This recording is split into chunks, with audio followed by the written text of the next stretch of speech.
If you've ever bitten into a store-bought tomato and thought it was the worst tasting tomato you've had in your life, I could tell you for sure that fresh is better. And that's one of the reasons that I grow tomatoes indoors. This 40-watt AeroGarden has 3 micro-dwarf tomatoes. And if you were to go out to AeroGarden.com and look under their seed kits, this is what is called the red heirloom tomato. Now, one of the things that I have tried that's a little bit different from the last time that I was growing micro-dwarf tomatoes in this particular garden is I've tried to find a slightly smaller plant. The last micro-dwarf I grew was Golden Harvest, and it was a little larger than what I had hoped for. Now, I will also talk about pruning as well as show you some of the cuttings that I've taken and talk about the quality of cuttings and why they're not all the same. Let's start off with the pruning though. So these 3 plants that are in here, we're getting a little bit bushy. As a matter of fact, that's expected because 2 plants is probably about all you should have in one of these gardens, 1 on each side. And with the Golden Harvest tomato plants, that's what I did. But with the 3 that I have in here, when they became extremely bushy, I went in and I started selectively taking off branches and also leaves that did not have blossoms or green tomatoes on those. And within about a week to 2 weeks, the canopy has grown back together. However, by doing so, 2 things have happened. One is I've set back the plant. It's currently 118 days, and while I've had some fresh tomatoes already, the tomatoes that are on it right now are just starting to color up well. It's hard to see because most of these are underneath the branches, but there are easily about 40 to 50 tomatoes in various stages of ripening on the bottom side of the canopy right now. So this is going to hopefully give me a better harvest.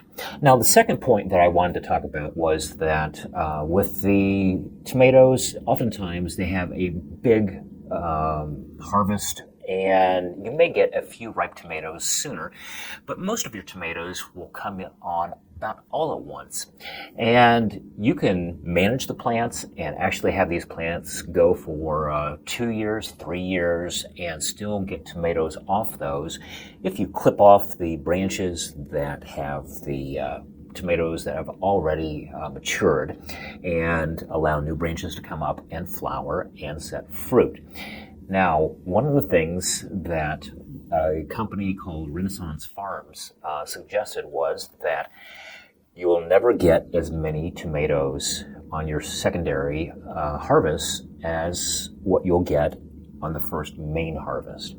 So with that in mind, I am considering doing something similar to what I do with lettuce plants, and that is to stage tomatoes at various intervals of growth.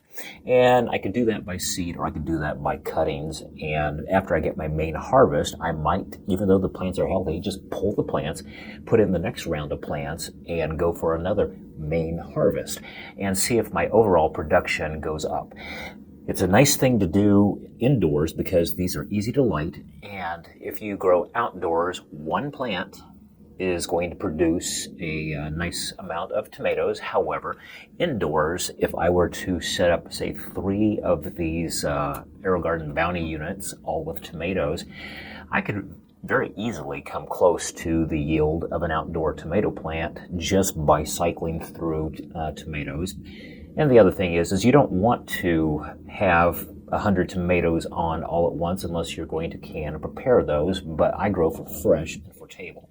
So this is going to be a potentially better way of growing tomatoes indoors. Now let's take a look at those clones and see how they're doing. So here they are. This is a 10-watt AeroGarden Sprout, and there are 3 in this particular garden. Now, the first one that you see, I'll come in a little bit closer, is very wily looking. It has extremely long branches, almost kind of a freak of nature.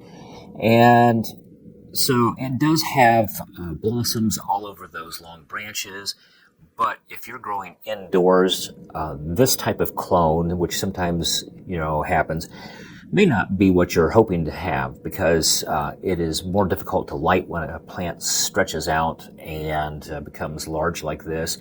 It's better, in my opinion, to have these microdwarf tomatoes concentrated into a small area with clusters of tomatoes. Let's take a look at the other two that are in the back of the garden. And the one in the very back that has the green tomatoes on it is very much smaller than the one in the front, and it has green tomatoes and blossoms also. So in terms of clone or cutting quality, that is the one that I would particularly prefer to grow, and it would be a great idea to perhaps take multiple cuttings and pick the best cutting and the best rooting that will help you in your particular gardening efforts. So the last thing that I would like to say is also, if you want to accelerate the maturity of your plants, use a smaller container. So if you don't mind a little bit smaller cherry tomatoes, this garden will work quite well. Or if you'd like to use a stronger light and a little bit larger grow system, just set the cuttings into smaller cups into a larger system, and that root restriction will help get your tomatoes going a lot faster as well.